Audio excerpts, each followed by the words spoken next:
మీ అందరూ కళ్యాణ వేదికకు వస్తున్నాం బాజాపతితో పిల్లపిల్లగానే తీసుకొని రావాలి. పిల్లపిల్లగానే ఉంటే పంపించినాం. మేకప్ వేసుకొని రామని చెప్పి ముందే పంపిస్తాము. కాబట్టి మనం బయలుదేరిపోతున్నాం. అయితే ఓం అనహం పరిహం పరే వాదం పరీక్షమో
మధుపర్కాలు అంటారు కదా పెళ్లిళ్ళల్లో.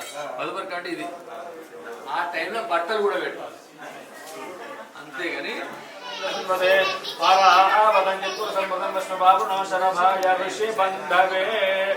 ఓం శ్వేతాదే ఓం బృహత్సామక్షేత్రభృతు విష్ణురేణ రక్ష.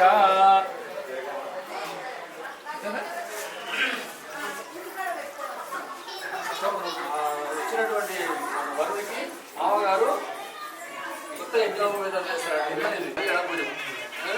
ఓం యజ్ఞోపవీతం పరమం పవిత్రం వేసిండ్రా. బంగారు యజ్ఞోపవీతం వేసిండ్రా. ఆ బంగారు యజ్ఞోపవీత ధారణ ముహూర్తం వస్తు ఇది బాగా నేర్చుకున్నారు. ఇవాళ రేపు ఆడేళ్ళు అంతేముంది. ఉన్నదే ఒక బిడ్డ మొత్తం ఆయనకేనా, ఉన్నదే ఒక బిడ్డ మొత్తం ఆయనకి. కొంచెం కొంచెం ఒక్కొక్క చుక్క మహాజల మధ్య పరిభ్రమాణి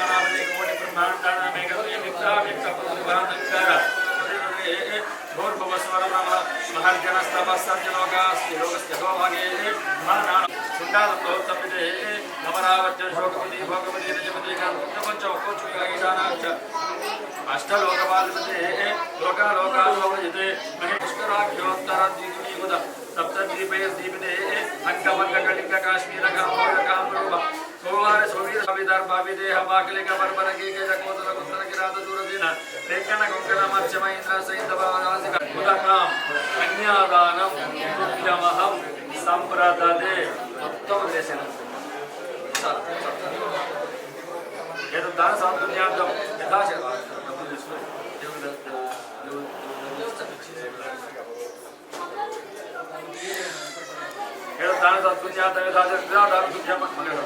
దక్షిణాధారం సంపరాంతి ఆ మహాలక్ష్మిని ఆ మహావిష్ణువు శ్రీమన్నారాయణమూర్తికి మనం కన్యాదానం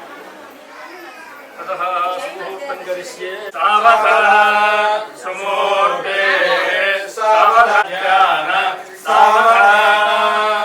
ఓం జానక్యా కమలామలాం జలనిద్ర ఒకటేసారి పెట్టాలి. ఓం ధ్రువంతే రాజా వరుణో ధ్రువంతే వాం బృహస్పతి జాగ్రత్త ధ్రువంత ఇంద్రశ్చాగ్నిశ్చ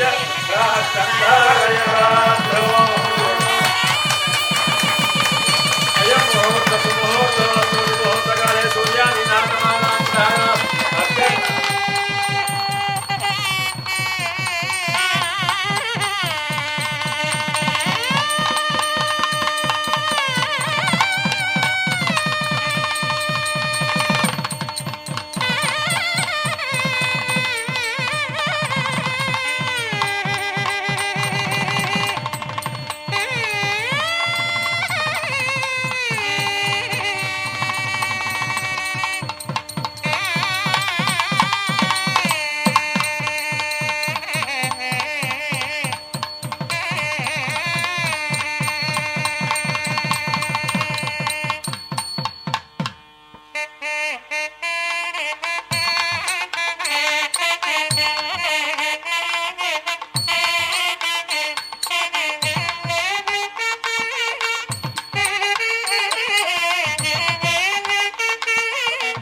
दशमो मे नामः समृद्ध्यता శర్మ గారు బ్రహ్మముడి వేస్తారా?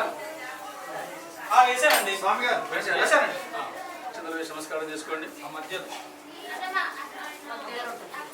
కూర్చుని ఆవాహయామి నవతైర్దేవ సింహాసనోపయామి పాదయోగపాసనోపయామి హస్తయోః అర్ఘ్యం సమర్పయామి ముఖే ఆచమనీయం సమర్పయామి స్తమయామి జ్ఞానాంతర్భాగమనీయం సమర్పయామి ఆపవిష్టామయ భవస్థానముచ్చేధాతన మహేషానాయచక్షసే పుష్పాక్షదాన్ సమర్పయామి వస్త్రాంత పుష్పాక్షదాన్ సమర్పయామి అక్షతవేశ నమస్కారం చేసుకొని యజ్ఞోపవీతార్థమస్నానమర్పయామి అనుగుడి యజ్ఞోపవీతార్థమస్నానపరిమళద్రవ్యాన్ని సమర్పయామి భూమాగ్రాపయామి దీపం దర్శయామి తమలపాక్తోని ఈ పళ్ళ మీద కొబ్బరి పళ్ళ మీద నీళ్ళు ప్రక్షాపం లక్ష్మీనారాయణ దేవతాభ్యో నమః మృదోపహారవేదయాం సుమృతో ప్రణయస్వరూపానయస్వరవ్యానయస్వరవ్యానయస్వరవ్యానయస్వ మధ్య మధ్య పారిశుద్ధాదిమధ్యం సమర్పయామి.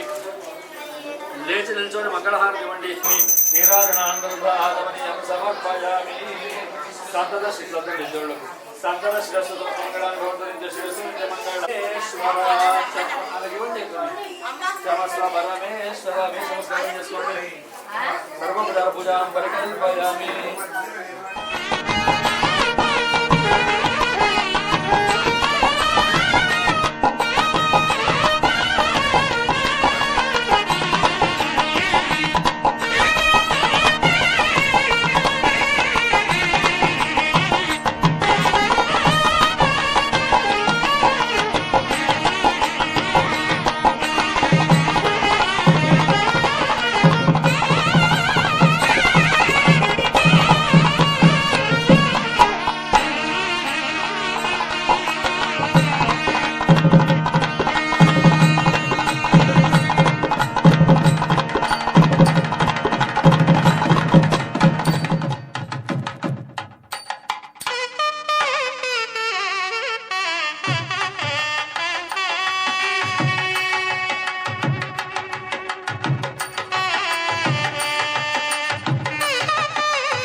ओम वास्तु स्मृते प्रजाने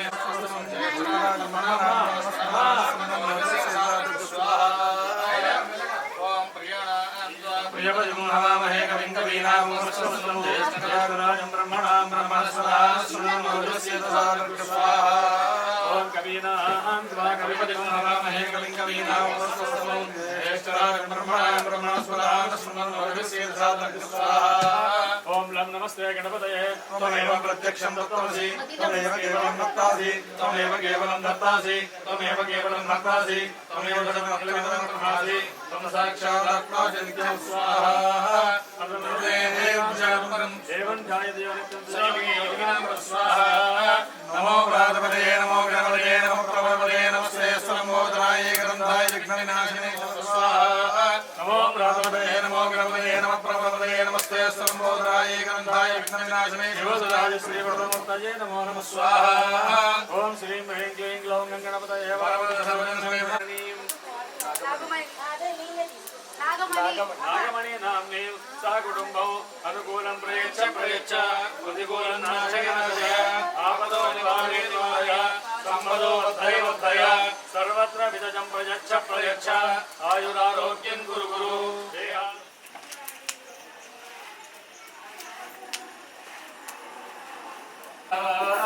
గద్రుద్రాజ ప్రదేశే విష్ణుమాయదగ్రసే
శ్రీ సత్యనారాయణ స్వామి వ్రతకథ ప్రారంభం. ప్రథమ అధ్యాయము. పూర్వము ఒకరోజు నైమిసారణ్యములో సౌనకాది మునులు కూర్చొని పురాణాలను గురించి చర్చించుకుంటున్న సమయములో సౌనకాది మహామునులు సూత మహర్షిని ఇలా అడిగారు. ఓ పౌరాణిక బ్రహ్మ, మానవులు ఏ వ్రతము చేస్తే కోరిన కోరికలు ఫలించి ఇహపరలోక సిద్ధిని పొందుతారో, ఏ తపస్సు చేస్తే లబ్ధి పొందుతారో మాకు వివరముగా తెలియచేయండి అని వేడుకోగా, వారి మాటలు విన్నటువంటి సూత మహర్షి, ఓ మునిశ్రేష్ఠులారా, పూర్వము ఒకప్పుడు దేవర్షి అయిన నారదుడు శ్రీ మహావిష్ణువును మీరు నన్ను అడిగినట్లుగానే అడుగగా, శ్రీ మహావిష్ణువు స్వయముగా నారద మహర్షికి చెప్పిన దానిని మీకు చెబుతాను, శ్రద్ధగా వినండి అని చెప్పసాగారు. పూర్వము కలహప్రియుడు లోకసంచారి అయినటువంటి నారదుడు సర్వలోకాలను తిరుగుతూ సర్వలోకాల అనుగ్రహం పొందడానికి భూలోకానికి వచ్చారు. భూలోకములో పూర్వజన్మ కర్మఫలము వలన పలు జన్మలు ఎత్తుతూ అనేక కష్టాలను అనుభవిస్తున్నటువంటి మానవులను చూసి జాలిపడి వీరి కష్టాలను కడతీర్చే ఉపాయం ఏది అని విచారిస్తూ విష్ణులోకము అయినటువంటి వైకుంఠము చేరుకున్నారు. దేవర్షి అయిన నారద మహర్షి శ్రీహరిని చూసి, ఓ జగద్రక్ష, భూలోకములో మానవులు నానా విధాలుగా కష్టాలు అనుభవిస్తున్నారు. వారికి అటువంటి కష్టాలు ఎలా తొలగిపోతాయి? అందుకు ఉపాయాన్ని అనుగ్రహించు ప్రభు అని అడుగగా, దానికి శ్రీహరి ఇలా సమాధానం చెప్పారు. నారదముని, నీవు లోకహితార్థమై చక్కని విషయము అడిగావు. అందుకు గల ఒక వ్రతము ఉన్నది. అది సత్యనారాయణ స్వామి వ్రతము. ఆ వ్రతాన్ని భక్తి శ్రద్ధలతో ఆచరించేవారు ఇహలోకములో సకల ఐశ్వర్యాలను పొంది అంత్యమున మోక్షాన్ని పొందుతారు అని తెలపడం జరిగినది. అప్పుడు సౌనకాది మహామునులు సూత మహామునితో, స్వామి, ఆ వ్రతం ఆచరించే విధానం ఏమిటి? ఆచరించడం వలన ఎటువంటి ఫలితము కలుగుతుంది? దాన్ని ఇంతకు ముందు ఎవరైనా ఆచరించారా? అంతా వివరముగా తెలియచేయండి అని ప్రార్థించగా, అప్పుడు సూత మహాముని ఇలా చెప్పసాగారు. శ్రీహరి నారదమునీంద్రుడితో చెప్పిన వ్రత విధానము మీకు చెబుతాను, శ్రద్ధగా వినండి అని ఈ విధముగా చెప్పసాగారు. సత్యనారాయణ వ్రతము సకల దుఃఖ నివారణను చేయడమే కాకుండా అష్టైశ్వర్యాలను, సంతానాన్ని పొందుతారు. అన్నింటా విజయము కలుగుతుంది. ఈ వ్రతాన్ని వైశాఖ మాసములో కానీ, మాఘమాసములో కానీ, కార్తీక మాసములో కానీ, ఏకాదశి, పూర్ణిమ మొదలైన శుభతిథులలో కానీ, రవి సంక్రమణ రోజు కానీ ఆచరించాలి. కష్టాలు సంభవించినప్పుడు దారిద్ర్యముతో బాధపడుతున్నవారు ఈ వ్రతము చేయటం మంచిది. ఈ వ్రతాన్ని శక్తి కలవారు ప్రతి నెలా ఆచరించవచ్చును, లేదా సంవత్సరానికి ఒకసారి చేయవచ్చును. సత్యనారాయణ స్వామి వ్రతాన్ని ఆచరించే రోజున సూర్యోదయానికి పూర్వమే నిద్రలేచి కాలకృత్యాలను తీర్చుకొని స్నానాధికాలు పూర్తి అయిన తరువాత భక్తి శ్రద్ధలతో నిశ్చలమైన మనస్సుతో, దేవాదిదేవ శ్రీ సత్యనారాయణ స్వామి, నీ అనుగ్రహం పొందడానికి భక్తి శ్రద్ధలతో ఈ వ్రతాన్ని ఆచరిస్తున్నాను అని మనస్సులో ధ్యానము చేసుకొని నమస్కరించుకోవాలి. ఈ విధముగా సంకల్పము చెప్పుకున్న తరువాత మధ్యాహ్న సమయంలో కూడా కర్మానుష్ఠానాలు నెరవేర్చి సాయంకాలం మళ్ళీ స్నానము చేసి రాత్రి ప్రారంభకాలంలో ఈ వ్రతాన్ని ఆచరించాలి.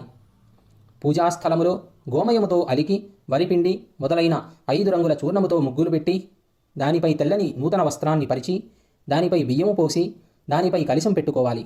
ఆ కలశము వెండితో గాని, రాగితో గాని, ఇత్తడితో గాని, మట్టితో కానీ చేసుకోవాలి.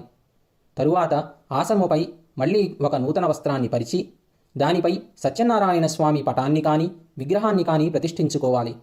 విగ్రహాన్ని ఒక కర్షము బంగారముతో కానీ, అర్ధకర్షము బంగారంతో కానీ, లేదా పావు కర్షము బంగారంతో అయినా చేయించి పంచము ఋతుములతో అభిషేకించి మంటపములో ఉంచాలి. ముందు విఘ్నేశ్వర పూజ చేయాలి. తరువాత లక్ష్మీదేవిని, విష్ణుమూర్తిని, పరమేశ్వరునిని, పార్వతీదేవిని, సూర్యుడు మొదలైన నవగ్రహాలను, ఇంద్రాది అష్టదిక్పాలకులను, ఆదిదేవత ప్రత్యధి దేవతాయుతముగా పూజించాలి. విఘ్నేశ్వరుడు మొదలైన 5 దేవతలను కలశానికి ఉత్తరములో మంత్రముతో ఉత్తర సమాప్తిగా ప్రతిష్ఠించి పూజించాలి. తరువాత అష్టదిక్పాలకులను తూర్పు మొదలైన 8 దిక్కులలో ప్రతిష్ఠించుకొని పూజించాలి. తరువాత సత్యనారాయణ స్వామి కలశము మీద పూజించాలి. 4 వర్ణముల వారు, స్త్రీలు, పురుషులు కూడా ఈ వ్రతము ఆచరించాలి. బ్రాహ్మణులు పౌరాణికంగాను, వైదికంగాను కూడా ఈ వ్రతాన్ని ఆచరించాలి. బ్రాహ్మణులు కానివారు పౌరాణికంగానే ఈ వ్రతము ఆచరించాలి. చివరికి సాయంకాలం ఈ వ్రతాన్ని ఆచరించవచ్చు. వ్రతము చేసేవారు బ్రాహ్మణులను, బంధువులను పిలుచుకోవచ్చి చేసుకుంటే చాలా మంచిది. అరటిపండ్లు, ఆవు పాలు, గోధుమ రవ్వ, అది లేకపోతే బియ్యము నూక, చక్కెర లేదా బెల్లము ఇవన్నీ సమానముగా కలుపుకొని ప్రసాదము తయారు చేసి స్వామివారికి నివేదన చెయ్యాలి. ఈ విధముగా నైవేద్యము నివేదించిన తరువాత బ్రాహ్మణులకు యథాశక్తి దక్షిణలు ఇచ్చి కథ శ్రద్ధగా విని బంధుమిత్రులతోనూ బ్రాహ్మణులతోనూ కలిసి భోజనము చెయ్యాలి. సత్యనారాయణ స్వామికి ప్రీతిగా నృత్యగీతాలను జరిపించాలి. ఇది భూలోకంలో కలియుగంలో ఇష్టకామితార్థాలను సిద్ధించుకోవడానికి అత్యంత సులభమైన మార్గము. శ్రీ సత్యనారాయణ స్వామి వ్రతకథ 2వ అధ్యాయము. ఓ మునిశ్రేష్ఠులారా, పూర్వము ఈ వ్రతము ఆచరించిన వారి కథ చెబుతాను, వినండి అని చెప్పడం ప్రారంభించాడు సూత మహర్షి. పూర్వము కాశీనగరములో ఒక బ్రాహ్మణుడుండేవాడు. అతను అత్యంత దరిద్రుడు కావడముతో అన్నవస్త్రాలు లేక ఆకలితో బాధపడుతూ ప్రతి ఇల్లు తిరుగుతూ ఉండేవాడు. భగవంతుడు బ్రాహ్మణ ప్రియుడు కాబట్టి ఆ బ్రాహ్మణుడు దుర్భరమైన కష్టాలను అనుభవించడము చూసి తాను ఒక వృద్ధ బ్రాహ్మణ రూపంలో ఆ పేద బ్రాహ్మణుడు ఎదురుగా నిలబడి, ఓ బ్రాహ్మణ, నీవు వేద పండితుడవై ఉండి కూడా ఇలా దరిద్రాన్ని అనుభవిస్తున్నావు ఎందుకు అని అడిగాడు. అంతా ఆ బ్రాహ్మణుడు, ప్రభు, నేను అత్యంత దరిద్రుడను, భిక్షాటన చేసి జీవిస్తున్నాను, చాలా కష్టాలను అనుభవిస్తున్నాను అని బదులు చెప్పాడు. శ్రీహరి అప్పుడు, బ్రాహ్మణుడా, శ్రీ సత్యనారాయణ స్వామి శ్రీహరి అవతారము. ఆ సత్యదేవుడిని సేవించినట్లయితే నీ కష్టాలు అన్నీ తొలగిపోతాయి. కాబట్టి నీవు ఆ సత్యనారాయణ స్వామి వ్రతాన్ని ఆచరించు అని చెప్పి వ్రత విధానాన్ని చెప్పి వృద్ధ బ్రాహ్మణుడు అక్కడే అంతర్ధానమైపోయాడు. వెంటనే ఆ దరిద్ర బ్రాహ్మణుడు సత్యనారాయణ స్వామి వ్రతము రేపు చేస్తాను అని మనసులో సంకల్పించుకొని ఆ రోజు రాత్రి ఉత్సాహంతో నిద్రపట్టక చెరువులో గడిపి మరుసటి రోజు ప్రాతకాలములో లేచి నిత్యకృత్యాలను నెరవేర్చుకొని ఆ రోజు తప్పకుండా వ్రతము ఆచరించాలి అని మనస్సులో దృఢంగా నిశ్చయించుకొని భిక్షాటనకు బయలుదేరాడు. ఆ రోజున బ్రాహ్మణుడికి ఏ రోజూ రానంత ద్రవ్యము వచ్చింది. అతను తన బంధువులను పిలిచి భక్తి శ్రద్ధలతో శ్రీ సత్యనారాయణ స్వామి వ్రతము ఆచరించాడు. వ్రత ప్రభావం వలన ఆ బ్రాహ్మణుడు ప్రతి మాసంలో కూడా విడవకుండా సత్యనారాయణ స్వామి వ్రతాన్ని భక్తి శ్రద్ధలతో చేస్తూ ఉన్నాడు. ఆ విధముగా చేయడం వలన ఆ బ్రాహ్మణుడు అష్టైశ్వర్యాలను పొందడమే కాకుండా సకల పాపాల నుండి విముక్తుడై అంత్యములో మోక్షాన్ని పొందాడు. ఈ వ్రతము ఆచరించిన వారు సకల దుఃఖాల నుండి విముక్తి పొంది సుఖ సంతోషాలతో జీవిస్తారు. ఓ మునులారా, ఈ విధముగా శ్రీహరి నారదుడికి చెప్పిన ఈ వ్రతము ఇప్పుడు మీకు తెలిపాను అని చెప్పాడు. ఆ బ్రాహ్మణుని అనుసరించి ఎవరు ఈ వ్రతము చేశారో సవివరముగా తెలుపండి అని మునులు కోరగా సూత మహర్షి ఈ విధముగా చెప్పడం మొదలుపెట్టారు. పూర్వకాలంలో ఒక బ్రాహ్మణుడు ఈ వ్రతము ఆచరిస్తూ ఉండేవాడు. భక్తి శ్రద్ధలతో బంధువులు సర్వజనులు వచ్చి ఆనందంతో వ్రతకథను వింటూ ఉండేవారు. ఆ సమయములో ఒక కట్టెలు అమ్ముకునేవాడు అమితమైన ఆకలి దప్పులతో ఉన్నా కూడా బ్రాహ్మణుడు చేస్తున్నది అంతా చూసి, ఓ మహాత్మా, మీరు చేస్తున్న వ్రతం ఏమిటి? ఈ వ్రతం చేస్తే ఏమిటి ఫలితము? దయతో ఈ వ్రతమును సవివరముగా తెలపండి అని కోరాడు. అప్పుడు ఆ బ్రాహ్మణుడు, నాయనా, ఇది శ్రీ సత్యనారాయణ స్వామి వ్రతము. ఈ వ్రతము ఆచరించిన సకల కోరికలు సిద్ధిస్తాయి, సకల ఐశ్వర్యాలు కలుగుతాయి అని తెలిపాడు. కట్టెలు అమ్ముకునేవాడు సంతోషించి దాహం తీర్చుకుని ప్రసాదాన్ని తీసుకుని భోజనము చేసి ఇంటికి వెళ్ళిపోయాడు. ఆ తరువాత కట్టెలు అమ్ముకునేవాడు సత్యనారాయణ స్వామి వ్రతము చేయడానికి నిశ్చయించుకొని మరుసటి రోజున పుల్లల కావిడి భుజముపై పెట్టుకొని, ఈరోజు ఈ పుల్లలు అమ్మిన ధనము వెచ్చించి శ్రీ సత్యనారాయణ స్వామి వ్రతము చేస్తాను అని సంకల్పించుకుని పట్టణంలోకి బయలుదేరి వెళ్ళాడు. అతను ఆ రోజు ధనవంతులు ఉండే వీధికి వెళ్ళి అమ్మగా పూర్వము కంటే రెట్టింపు ధనము వచ్చింది. అతడు అమిత సంతుష్టుడై అరటిపళ్ళు, చక్కెర, నేయి, పాలు, గోధుమ నూక మొదలైన పూజా సామాగ్రి తీసుకొని ఇంటికి చేరుకున్నాడు. తరువాత అతను తన బంధుమిత్రులను ఆహ్వానించి యథావిధిగా శ్రీ సత్యనారాయణ స్వామి వ్రతము చేసుకున్నాడు. వ్రతఫలము వలన అతడు ధనాన్ని, పుత్రులు, పుత్రికలను పొంది జీవితకాలము అంతా సకల సుఖాలను అనుభవించి అంత్యములో సత్యలోకాన్ని పొందాడు. శ్రీ సత్యనారాయణ స్వామి వ్రతకథ తృతీయ అధ్యాయము. ఓ మునిశ్రేష్ఠులారా, ఇంకొక కథ చెబుతాను, శ్రద్ధగా వినండి. పూర్వము ఉల్కాముఖుడు అనే ఒక రాజు ఉండేవాడు. అతను ఇంద్రియాలను జయించినవాడు, సత్యవ్రతుడు. అతడు ప్రతిదినము దేవాలయానికి వెళ్ళి బ్రాహ్మణులకు ధనము ఇచ్చి సంతోషపెడుతూ ఉండేవాడు. అతడి భార్య చాలా సౌందర్యవతి, మంచి గుణములు కలిగినది. ఆ రాజు వ్రతము చేస్తుండగా సాధువు అనే వైశ్యుడు అనంతమైన ధనముతో ఒక పడవను నింపుకొని వ్యాపారం కోసము ఆ మార్గంలో వెళుతూ ఆ రాజు చేస్తున్న వ్రతాన్ని చూసి తన పడవను ఒడ్డుకు పంపించి రాజుకు దగ్గరగా వెళ్ళి, ఓ రాజా, నీవు ఇప్పుడు ఆచరిస్తున్న వ్రతము గురించి సవివరముగా నాకు తెలపాలని కోరుకున్నాడు. దయతో నాకు చెప్పు అని రాజును అడిగాడు. అప్పుడు రాజు ఇలా చెప్పాడు, ఓ వైశ్యుడా, పుత్రుడు పొందడానికి మేము ఈ సత్యనారాయణ స్వామి వ్రతము చేస్తున్నాము. ఈ వ్రతము చేయడము వలన సకల కార్యాలు సిద్ధిస్తాయి అని చెప్పి వ్రతం ఆచరించవలసిన విధానాన్ని కూడా చెప్పారు. వైశ్యుడు అంతా విని, రాజా, నాకు కూడా సంతానము లేదు, కనుక నేను కూడా ఈ వ్రతాన్ని ఆచరించి సంతానము పొందుతాను అని చెప్పి తన వ్యాపారము పూర్తి చేసుకుని తన భార్య లీలావతికి వ్రతాన్ని గురించి చెప్పి, నాకు సంతానము కలిగితే తప్పకుండా ఈ వ్రతము ఆచరిస్తాను అని ప్రతిజ్ఞ చేశాడు. తరువాత భర్తతో సుఖించినటువంటి లీలావతి గర్భవతి అయి 10వ మాసంలో ఒక కుమార్తెకు జన్మనిచ్చింది. ఆ వైశ్య దంపతులు తమ కుమార్తెకు కళావతి అని పేరు పెట్టి అల్లారు ముద్దుగా పెంచుకుంటూ ఉన్నారు. ఆ కళావతి శుక్లపక్ష చంద్రుడిలా దినదిన ప్రవర్ధమానము అవుతూ వచ్చింది. అప్పుడు లీలావతి తన భర్తను చూసి, నాథా, మనకు సంతానము కలిగితే శ్రీ సత్యనారాయణ స్వామి వ్రతము చేస్తామని ప్రతిజ్ఞ చేశారు కదా, మనకు సంతానము కలిగింది కాబట్టి ఆ వ్రతం చేయమని చెప్పింది. అందుకు అతను, అమ్మాయి వివాహకాలంలో వ్రతం చేస్తాను అని వ్యాపారం కోసం పట్టణానికి వెళ్ళిపోయాడు. కొంతకాలానికి కళావతికి యుక్త వయస్సు వచ్చింది. ఒక దూతను పిలిచి, నీవు వెళ్ళి అమ్మాయికి తగిన వరుడిని చూసి రమ్మని చెప్పి పంపాడు వైశ్యుడు. వైశ్యుడు చెప్పినటువంటి దానిని ఆ దూత కాంచన నగరానికి వెళ్ళి యోగ్యుడైనటువంటి ఒక వైశ్యకుమారుడిని చూసి తీసుకువచ్చాడు. అన్ని విధాలా తన కుమార్తెకు తగినవాడు కావడంతో ఆ వైశ్యకుమారుడికి తన కుమార్తెను ఇచ్చి వైభవముగా పెళ్లి జరిపించాడు ఆ వైశ్యుడు. ఆ ఆనందములో వైశ్యుడు సత్యనారాయణ స్వామి వ్రతాన్ని గురించి మర్చిపోవడం జరిగింది.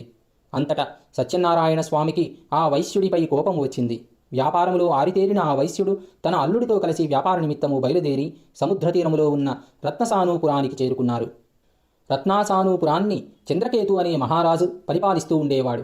సాధువు తన వ్రతము చేయకపోవడం వలన శ్రీ సత్యనారాయణ స్వామి కోపముతో ఆ వైశ్యుడికి కఠిన దుఃఖము కలుగుగాక అని శపించాడు. ఆ రాత్రి కొందరు దొంగలు రాజుగారి ధనాగారం నుండి కొంత ధనాన్ని అపహరించి ఆ వర్తకులు ఉన్న చోటికి చేరుకున్నారు. రాజభటులు ఆ దొంగలను పట్టుకోవడానికి నలుమూలలా వెతుకుతూ తన దగ్గరికి వస్తున్నట్టు చూసిన దొంగలు ఆ ధనాన్ని వర్తకుల దగ్గరే వదిలి పారిపోయారు. రాజభటులు ధనాన్ని అక్కడ ఉండడము చూసి వైశ్యులే దొంగలు అని నిశ్చయించుకొని వారిని బంధించి రాజు దగ్గరికి తీసుకుని వెళ్లారు. భటులు రాజును చూసి, ప్రభు, ధనంతో పాటు దొంగలను పట్టి తీసుకుని వచ్చాము, విచారించి తగిన శిక్షను విధించండి అని తెలిపారు. రాజు ఎటువంటి విచారణ చేయకుండానే వారిని తీసుకువెళ్లి కారాగారంలో బంధించండి అని ఆజ్ఞాపించాడు. భటులు రాజుగారి ఆజ్ఞ ప్రకారము వైశ్యులను తీసుకుని వెళ్లి కారాగారంలో బంధించడం జరిగింది. ఆ వైశ్యులు ఎంత మొత్తుకున్నా సత్యదేవుడి మాయచేత వారిని ఎవ్వరూ పట్టించుకోలేదు. దీనితో పాటు చంద్రకేతు మహారాజు వర్తకుల పడవలో ఉన్న ధనాన్ని తన ధనాగారానికి తరలించివేశాడు. సత్యదేవుడి శాపము వలన సాధువు ఇంట్లో ఉన్నటువంటి ధనధాన్యాలు అన్నీ కూడా దొంగలు పడి దోచుకుని పోవడం జరిగింది. సాధువు భార్య రోగగ్రస్తురాలు అయ్యింది. తినడానికి తిండి లేక ఇంటింటికి తిరిగి భిక్షం ఎత్తుకుని బ్రతకడం మొదలుపెట్టింది. ఆమె కళావతి కూడా ఆకలి బాధతో భిక్షం ఎత్తుకోవడం మొదలుపెట్టింది. అలా తిరుగుతూ ఒకరోజు బ్రాహ్మణుడి ఇంటికి చేరుకుంది కళావతి. అక్కడ ఆ బ్రాహ్మణుడి ఇంట్లో శ్రీ సత్యనారాయణ స్వామి వ్రతము చేస్తుండడం చూసింది. ఆ కథ అంతా విని ప్రసాదాన్ని కూడా స్వీకరించి బాగా ప్రొద్దుపోయిన తరువాత ఇల్లు చేరుకుంది. ఆలస్యముగా వచ్చినటువంటి కళావతిని చూసి లీలావతి ప్రేమగా ఇలా అడిగింది. అమ్మాయి, ఇంత రాత్రి వరకు ఎక్కడున్నావు? నీ మనస్సులో ఏముందో చెప్పు అని అడిగింది. దానికి కళావతి, అమ్మా, నేను ఒక బ్రాహ్మణుడి ఇంట్లో సత్యనారాయణ స్వామి వ్రతము జరుగుతుండగా చూస్తూ ఉండిపోయాను. అమ్మా, ఆ వ్రతము కోరిన కోరికలు తీరుస్తుందట కదా అంది. అప్పుడు లీలావతి కళావతి చెప్పిన మాటలు విని వ్రతము చేయాలని సంకల్పించుకుంది. లీలావతి తన బంధుమిత్రులతో కలిసి అత్యంత భక్తి శ్రద్ధలతో శ్రీ సత్యనారాయణ స్వామి వ్రతము చేసి, స్వామి, మా అపరాధాన్ని మన్నించండి, మమ్మల్ని క్షమించి నా భర్త నా అల్లుడు సుఖముగా ఇల్లు చేరుకునేలా దీవించండి అని ప్రార్థించింది. లీలావతి చేసిన వ్రతానికి సత్యదేవుడు సంతోషించి ఆ రాత్రి చంద్రకేతు మహారాజు కలలో కనిపించి, రాజా, నీవు బంధించిన వారు ఇద్దరూ కూడా దొంగలు కారు, వారు వర్తకులు. రేపు ఉదయాన్నే వారిద్దరినీ విడిపించి వారి ధనము వారికిచ్చి కారాగారం నుండి విడుదల చేసి పంపించు, లేకపోతే నీవు కూడా సర్వనాశనమయ్యేలా చేస్తాను అని చెప్పాడు. మరుసటి రోజు ఉదయాన్నే రాజు సభలోకి వచ్చి తనకు వచ్చిన స్వప్నము గురించి వివరించి ఆ వర్తకులను విడిపించి తీసుకురమ్మని భటులను ఆజ్ఞాపించాడు. వారు ఆ వర్తకులను రాజు దగ్గరికి తీసుకువచ్చి రాజుగారి ఎదుట ప్రవేశపెట్టారు. ఆ వర్తకులు ఇద్దరు రాజుగారికి నమస్కరించి గత సంగతులను తలుచుకుంటూ తమకు వచ్చిన కష్టానికి చింతిస్తూ భయభ్రాంతులై నిలబడి ఉన్నారు. అప్పుడు రాజు వర్తకులను చూసి, వర్తక శ్రేష్ఠులారా, మీకు ఈ ఆపద దైవవశము వలన సంభవించింది కాబట్టి భయపడకండి అని ఓదార్చి వారిని బంధవిముక్తులను చేసి వారికి నూతన వస్త్రాలను ఇచ్చి సత్కరించి వారి ధనానికి రెట్టింపు ధనము ఇచ్చి సకల మర్యాదలతో సత్కరించి ఇక సుఖముగా మీ ఇంటికి వెళ్ళవచ్చు అని చెప్పారు. వర్తకుల పరమానంద భరితులై రాజును అనేక విధములుగా కొనియాడి సెలవు తీసుకుని తమ నివాసానికి తిరుగు ప్రయాణమయ్యారు. శ్రీ సత్యనారాయణ స్వామి వ్రతకథ చతుర్థాధ్యాయము. సూత మహర్షి ఇంకా ఇలా చెప్పడం మొదలుపెట్టారు. ఆ వైశ్యులు ఇద్దరు బ్రాహ్మణులకు దానధర్మాలు ఇచ్చి తీర్థయాత్రలు చేస్తూ స్వంత నగరానికి బయలుదేరారు. సముద్రములో వారు ఆ విధముగా కొంత దూరము ప్రయాణం చేశారు. సత్యదేవుడికి వారిని పరీక్షించాలనే కోరిక కలిగింది. వెంటనే సన్యాసి రూపము ధరించి, నాయనలారా, మీ పడవలో ఏముంది అని అడిగారు. ధనవంతులైన ఆ వైశ్యులు సన్యాసిని చూసి పరిహసిస్తూ, మా పడవలో ఏమున్నదో నీకెందుకు? మా ధనాన్ని అపహరించాలని చూస్తున్నావా? పడవలో ఆకులు అలములు తప్ప మరింక ఏమీ లేవు, వెళ్ళమని బదులు చెప్పారు. అప్పుడు ఆ సన్యాసి చిరునవ్వు నవ్వి, అలాగే జరుగుగాక అని అన్నాడు. అలా పలికినటువంటి ఆ సన్యాసి నదీ తీరములో కొంత దూరములో నిలబడి చోద్యము చూడసాగాడు. సన్యాసి అటు వెళ్ళగానే సాధన వైశ్యుడు కాలకృత్యాలను తీర్చుకుని వచ్చి పడవిలోకి చూసి ఆశ్చర్యపోయి నిశ్చేష్టుడయ్యాడు. దుఃఖముతో మూర్ఛపోయాడు. తెలివి వచ్చిన తరువాత తమ ధనధాన్యరాశులన్నీ ఏమైపోయాయి అని ఏడవడం మొదలుపెట్టాడు. అప్పుడు వైశ్యుడి అల్లుడు మామను చూసి, మామయ్య, ఏడవడం వలన లాభం కానీ ప్రయోజనం కానీ లేదు. సాధుగుణాత్ముడు అయిన సన్యాసిని పరిహసించినందువల్లే మనకి ఈ దుస్థితి కలిగింది. సన్యాసి కోపము వలనే సర్వస్వము కోల్పోయాము. కాబట్టి ఆయననే వేడుకుందాము, ఆయననే శరణు కోరుదాము. ఆయన తప్పకుండా కరుణించి మన కోరికలు నెరవేరుస్తాడు అన్నాడు. అల్లుడి మాటలు విన్నటువంటి సాధువు పరుగు పరుగున ఆ సన్యాసి దగ్గరకు వెళ్ళి నమస్కరించి, స్వామి, అజ్ఞానుడనై మిమ్మల్ని పరిహసించాను. నా తప్పును క్షమించి మన్నించి నాపై దయచూపండి అని పరిపరి విధములుగా ప్రార్థించాడు. అప్పుడు ఆ సన్యాసి, ఓయి, నా వ్రతము చేస్తానని చెప్పి మరిచిపోవడం నీకు భావ్యమా? దుర్బుద్ధితో దుష్టబుద్ధితో ఉన్న నీకు కనువిప్పు కలిగించాలనే ఈ విధముగా చేయడం జరిగింది. నా శాపం వల్లనే ఈ దుస్థితి సంభవించింది. ఇప్పటికైనా తెలుసుకున్నావా అని అన్నాడు. అప్పుడు వైశ్యుడు, స్వామి, లోకమంతా నీ మాయామోహములో పడి కొట్టుమిట్టాడుతూ ఉంది. బ్రహ్మాది దేవతలే నీ మాయను కనుక్కోలేకపోయారు, నిన్ను తెలుసుకోలేకపోయారు. మానవ మాత్రుడనైనా నేను ఎంతటి వాడను? తండ్రి, నీ మాయలో చిక్కుకున్న సూక్ష్మప్రాణిని, నీ అనుగ్రహానికి దూరమై తపిస్తున్న అభాగ్యుడిని నిన్ను తెలుసుకోవడం నా తరమా స్వామి. నా అపరాధాన్ని మన్నించు. ఇక మీదట నిన్ను ఎప్పుడూ మరిచిపోకుండా పూజిస్తాను. శరణు అన్నవారిని రక్షించే కరుణా సముద్రుడివి, నన్ను అనుగ్రహించి నా ధనాన్ని నాకు ఇప్పించు అని పరిపరి విధములుగా ప్రార్థించాడు. సాధువు ప్రార్థన మన్నించిన స్వామి అతని కోరికను తీర్చి అంతర్ధానమయ్యాడు. తరువాత సాధువు తన పడవ దగ్గరికి వచ్చి చూడగా అది అంతా ధనరాశులతో నిండి ఉండడము గమనించి సంతోషపడి, ఆ సత్యదేవుడి దయవల్లనే తన కోరిక తీరింది అని అనుకొని తన పరివారంతో సహా స్వామిని పూజించి స్వగృహాలకు ప్రయాణం సాగించారు. కొంతసేపటికి తన సంపదను సంరక్షిస్తున్న అల్లుడితో, అల్లుడా, మనం రత్నపురానికి చేరుకున్నాము అంటూ తమ రాకను తెలుపడానికి ఒక దూతను ఇంటికి పంపించారు. ఆ దూత నగరానికి వెళ్ళి లీలావతితో, అమ్మా నమస్కారము, మన అయ్యగారు అల్లుడు గారు వచ్చారు, బంధుమిత్రులతో కలిసి వస్తున్నారు, ఇప్పుడే పడవ వచ్చింది అనే వార్తను తెలిపాడు. అప్పుడు లీలావతి దూత మాటలు విని సంబరపడి, ఈ కళావతి, సత్యనారాయణ స్వామి వ్రతము త్వరగా ముగించిరా, అమ్మా నేను నావ దగ్గరికి వెళుతున్నాను, నీ తండ్రి భర్తను చూడడానికి త్వరగా రా అని చెప్పింది. తల్లి మాటలు విన్నటువంటి కళావతి వ్రతము ముగించి ప్రసాదాన్ని కూడా తినడం మరచిపోయి పరుగు పరుగున తన పతిని చూడడానికి వెళ్ళింది. ప్రసాదాన్ని తిననందుకు సత్యదేవుడికి కోపము వచ్చి ధనాన్ని సంరక్షిస్తున్న అల్లుడితో సహా పడవ మునిగిపోయేలా చేశాడు. అది చూసి ఒడ్డున నిలబడి ఉన్నవారు హాహాకారాలు చేయడం ప్రారంభించారు. లీలావతి, కళావతి అమితముగా దుఃఖించసాగారు. హఠాత్తుగా పడవ మునగడం చూసినటువంటి తల్లి నెత్తి నోరు బాదుకుంటూ భర్తతో ఇలా అంది, ఏమండి, అల్లుడు అంత హఠాత్తుగా పడవతో సహా ఎలా మునిగిపోయాడు? ఇదంతా దేవుడి మాయ కాక మరో ఏమిటి అని రోధించసాగింది. కళావతి తన ఎదురుగానే తన భర్త మునిగిపోవడం చూసి పడిపడి ఏడవడం మొదలుపెట్టింది. తన భర్త పాదుకలను తీసుకుని వాటితో సహా సహగమనం చేయడానికి సిద్ధపడింది. సాధువు ఇదంతా చూసి దుఃఖిస్తూ ఆలోచించి ఇదంతా ఆ స్వామి మహిమే అయి ఉంటుంది అని భావించి గ్రహించి తన శక్తి కొలది స్వామిని పూజిస్తాను అని తలచి అందరితో పాటు స్వామిని వేడుకోసాగాడు. అప్పుడు స్వామి సాధువును కరుణించి అదృశ్య రూపంలో ఉండి ఇలా అన్నాడు, ఓయి, నీ కుమార్తె భర్తను చూడాలనే తొందరపాటులో నా ప్రసాదాన్ని కూడా తినడం మర్చిపోయింది. ఆమె మళ్ళీ ఇంటికి వెళ్ళి ప్రసాదాన్ని తీసుకున్నట్లయితే అంతా శుభమే జరుగుతుంది అని చెప్పాడు. ఆకాశవాణి పలుకులు విన్నటువంటి కళావతి వెంటనే ఇంటికి వెళ్ళి ప్రసాదాన్ని స్వీకరించి తన తప్పును మన్నించమని వేడుకొని తిరిగి సముద్రానికి చేరుకుంది. ఆశ్చర్యముగా తన భర్త నావతో సహా నీటిపై తేలడం చూసి సంతోషపడింది. అందరూ ఆనందించారు. అప్పుడు కళావతి తండ్రితో, తండ్రి, ఇక ఆలస్యం ఎందుకు, ఇంటికి వెళదాను రండి అని పలికింది. అప్పుడు సాధువు అక్కడే అందరితో కలిసి శ్రీ సత్యనారాయణ స్వామి వ్రతము చేసుకుని ఇంటికి వెళ్ళాడు. ఆ తరువాత ఆ వైశ్యుడు తన జీవితకాలంలో అంతా కూడా ప్రతి పౌర్ణిమ తిథిలో రవి సంక్రమణ సమయంలో శ్రీ సత్యనారాయణ స్వామి వ్రతము చేస్తూ సర్వసుఖాలను పొంది అంత్యములో అమరలోకము చేరుకున్నాడు. శ్రీ సత్యనారాయణ స్వామి వ్రతకథ పంచమ అధ్యాయము. సూత మహర్షి ఇంకా ఇలా చెబుతున్నాడు, ఓ మునిశ్రేష్ఠులారా, మీకు మరొక కథను చెబుతాను, శ్రద్ధగా వినండి. పూర్వము తుంగధ్వజుడు అనే రాజు అత్యంత ధర్మపరాయణుడై ప్రజలను కన్నబెట్టులుగా చూసుకుంటూ రాజ్యపాలన చేస్తూ ఉండేవాడు.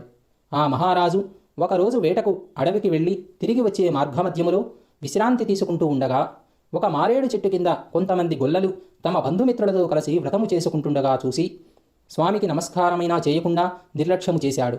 వ్రతము పూర్తయిన తరువాత గోపాలురు ప్రసాదాన్ని రాజుగారిని స్వీకరించమని అడిగారు.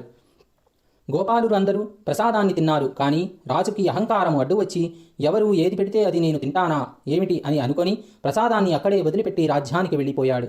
అప్పుడు స్వామివారికి రాజుపై కోపము వచ్చి ఆగ్రహించాడు. దాని ఫలితముగా రాజుగారి 100 మంది కుమారులు చనిపోయారు. సర్వసంపదలు కోల్పోయి సర్వనాశనమైపోయి క్రమముగా దారిద్ర్యము సంభవించి అష్టకష్టాల పాలయ్యాడు రాజు. ఇదంతా చూసినటువంటి రాజు ఆలోచించి ఇలా అనుకున్నాడు, ఆహా, ఆ రోజు గొల్లలు ఇచ్చిన స్వామివారి ప్రసాదాన్ని నేను తినటమేమిటని తిరస్కరించినందుకే స్వామి నాపై ఆగ్రహము చెంది నాకు ఇటువంటి శాస్తి చేశాడు అని అనుకొని వెంటనే గొల్లలు ఉన్న చోటికి వెళ్ళి నియమనిష్టలతో భక్తి శ్రద్ధలతో సత్యదేవుడి వ్రతము ఆచరించాడు.